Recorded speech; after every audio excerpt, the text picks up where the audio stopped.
We're getting a divorce. I don't need a wife who abandons her husband. That's what Eldon spat at me after I gave birth at my parents' home. He shoved pre-filled divorce papers in my face. Up until then, Eldon hadn't shown any concern for me during my pregnancy. In fact, he quit his job for selfish reasons and is now unemployed. I finally lost all love for him. I don't need a husband like this, and it's bad for our child too. I coldly replied, "Fine, I'll give you the divorce you want." I firmly decided to leave. My name is Gloriana Ambrosio, a 30-year-old average woman working as an office employee. I have a husband, Eldon, the same age as me. We got married when we were 26. We became close quickly because we worked in the same department. Eldon was a very kind person and took his job seriously. He confessed his feelings to me, and since he was someone I felt comfortable with, we got married after a year of dating. His father, Caden, is a responsible person who runs his own business. Eldon always said, "My dad is strict and scary, but Caden has been kind to me." We never had big fights and our marital relationship was good. But then, a major incident happened 8 months ago. I was called into the boss's office at work, wondering what it was about. The boss told me something unexpected. Actually, I've heard Eldon's work attitude is poor. Specifically, he doesn't meet deadlines and doesn't apologize for being late to client meetings. His boss is at a loss about what to do. Could you talk to him? Shortly after Eldon and I got married, we were separated into separate departments. I was shocked to discover that Eldon and I had been assigned to separate departments since our marriage. I had always believed Eldon was working diligently there. There had been no signs of any change at home, but I started to worry that he might be under stress. That evening, I asked Eldon about it. He promised me, "No, I'm not getting along well with my boss. I'll talk to him and resolve it. I'll change my attitude." But a week later, he came home and said, "I quit my job. I can't work under that boss anymore." I checked with his boss, and it was true. Eldon's work attitude had worsened since joining this department. He didn't reflect on his actions and only made excuses. That led to an argument, and he quit. For the record, Eldon's boss was well-liked and respected in the company. It was natural to think the problem was with Eldon. Still, he seemed to regret quitting. "I'm sorry for the trouble. I'll find another job soon," he said. I thought things would be okay, but that was wishful thinking. A month passed, and Eldon only complained. "No company wants me without serious job hunting," he said. He graduated from a prestigious university and has work experience. There should be at least one company willing to hire him. When I asked what kind of company he wanted, he said, "One without a nagging boss, where I can make at least $5,000 a month." I attended a prestigious university. I should be discerning. My thought was, "You're being way too picky." I just wanted him to work like a normal person. But Eldon continued to avoid work, becoming fully unemployed. I was puzzled by Eldon's change of character. But one day, I came home from work to hear Eldon talking on the phone. "Since Gloriana is working, I don't have to. I'll just sweet talk her into supporting me." I never thought pretending to be serious would work this well. At that moment, I realized I'd fallen for a complete fraud. The real Eldon was just a slacker who had been playing the role of a nice guy. When he noticed me, he tried to brush it off, saying, "I was joking. I'll look for a job." But I wasn't fooled. "Enough is enough. You better start working," I yelled, insisting he find a job, any job. Part of my anger came from concern for our future. But there was another, more pressing reason. I was pregnant. I found out I was expecting around the same time Eldon quit his job. Raising a child costs money, so I wanted Eldon to find stable employment. But as I mentioned, Eldon remained jobless and didn't care much for my pregnant condition. I was struggling with morning sickness and other issues, making household chores difficult. Yet Eldon lay on the sofa, eating potato chips, even saying, "Pregnancy isn't an illness. Deal with it." I had hoped he'd change as he became more aware of his impending fatherhood, but his attitude remained the same. In fact, it worsened. Just yesterday, he got furious when I used canned food to save time on cooking. "You should feed your husband proper meals. That's a wife's duty," he lectured. I was furious. We had a heated argument, and not once did he mention concern for our child. I'm seriously worried about our future together. Some might say, why not just divorce him? But if I do, our child will be born into a fatherless home. I'm emotionally unstable, especially with my first pregnancy, and the due date is approaching. I've decided to put off any serious discussions until after the birth.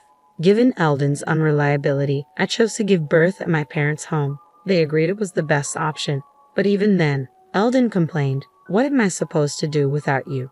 Who's going to do the chores?" I was so fed up with Eldon that I angrily told him, "You're an adult, figure it out yourself," and went to my parents' home. I later gave birth to a healthy baby when I felt better. When I returned to Eldon's place after about 2 months, it was a mess. Trash was scattered everywhere, and a pile of clothes lay next to the washing machine. As I stood there stunned, Eldon appeared with bed hair. "Finally, you're back. There's something I want to talk about," he said, pulling out a document with a malicious grin. It was a pre-filled divorce application. "I'm divorcing you. I don't need a wife who abandons her husband." Hearing this, my love for Eldon completely evaporated. I thought, I don't need a husband like this, and he's a bad influence on our child. Coldly, I said, "Fine, you'll get your divorce," and was determined to leave him. Still, Eldon remained defiant. "You'll regret it if you divorce me now. Fill in your part." I snatched the divorce papers from him and filled them out immediately. I decided to take them straight to the courthouse. "Goodbye then, I'll come back for my stuff later. Don't throw anything away," I said as I left the house and went directly to the courthouse. The divorce was finalized, and Eldon and I became strangers. I returned to my parents' home and decided to raise my child with them. I didn't want to stay in a house filled with bad memories, and raising a child alone was daunting. My parents are trustworthy, and it's comforting to have them around. Life became a daily joy watching my child grow while navigating the challenges of new motherhood. However, a month after the divorce, Eldon suddenly called my parents' landline. I had blocked his number on my cell, but I'd forgotten to block the landline. "Hey, when are you coming back? I'm struggling here," he said. Confused, I retorted, "What? We're strangers now. I'm never coming back." Hearing this, Eldon started to panic. "Wait, you actually filed the divorce papers?" he asked. "Yes, you wanted a divorce, didn't you? I've been over you for a while now, so I submitted them a month ago," I replied bluntly. Upon hearing my response, Eldon became furious. "Why did you file them? I was just trying to scare you into coming back and taking care of me," he admitted. I was utterly disgusted by his twisted logic. "Whether you were serious or not, I have no intention of reconciling with you. You've been useless ever since I got pregnant. Who would want to be a family with a man like that?" I stated firmly. Realizing his mistake, Eldon finally said, "I get it. I'm sorry. I've reflected on my actions. Please come back. I'm really struggling financially," he pleaded. He was pretending to be remorseful now. "We settled our property when we divorced, and like I said before, you're an adult. Figure it out."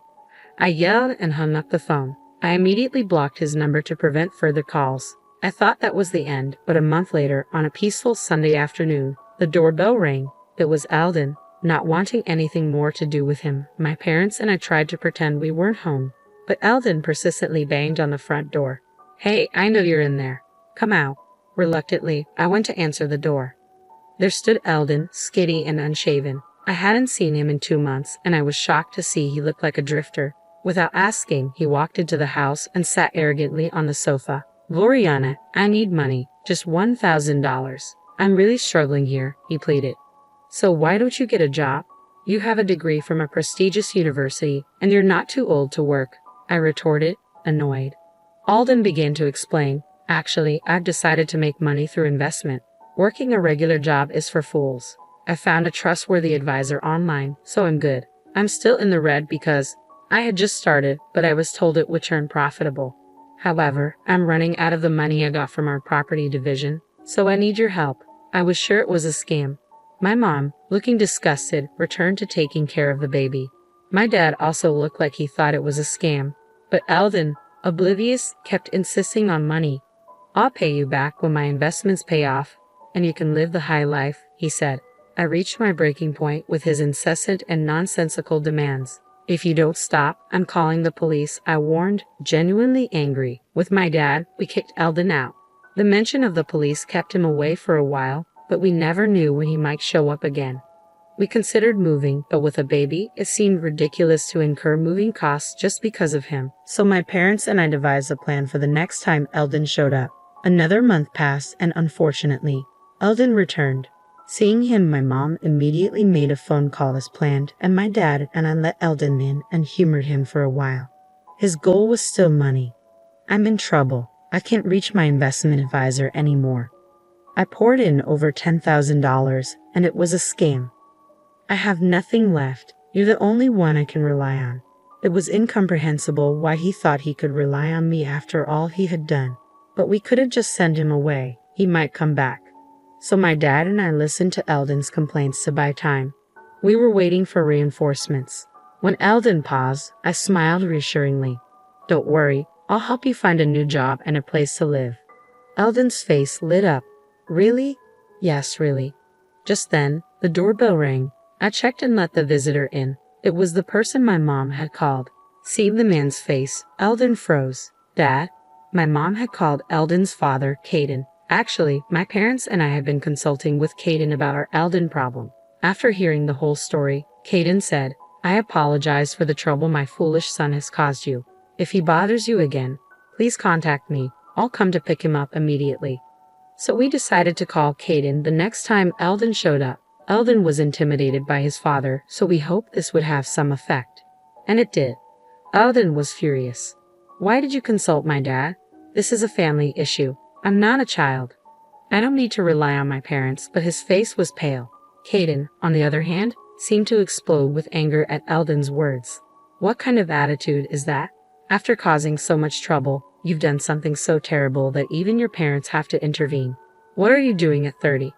Eldon was silenced and was taken away by Caden. After that, Eldon started working as a general helper at Caden's company. He's being strictly trained in manners and how to be a decent human being. Moreover, his direct boss is quite strict, and if Eldon slacks off even a bit, he gets scolded. Life must be hellish for Eldon, and his salary is lower than when he was a regular employee. With debts to pay, he's not left with much. It's a far cry from his dream of making $5,000 a month without a nagging boss. And it must be tough. But he brought this upon himself, so I want him to suffer. As for me, I'm busy raising my child. My child is growing up healthy and strong. Life is tough, but my parents are supportive, and there are many experienced parents at my workplace, which is a big help. Recently, I went to the aquarium with my child and parents. My child was fascinated by the dolphins he saw for the first time and seemed to enjoy it. I want to give my child various experiences and want him to learn many things. I intend to do my best as a parent.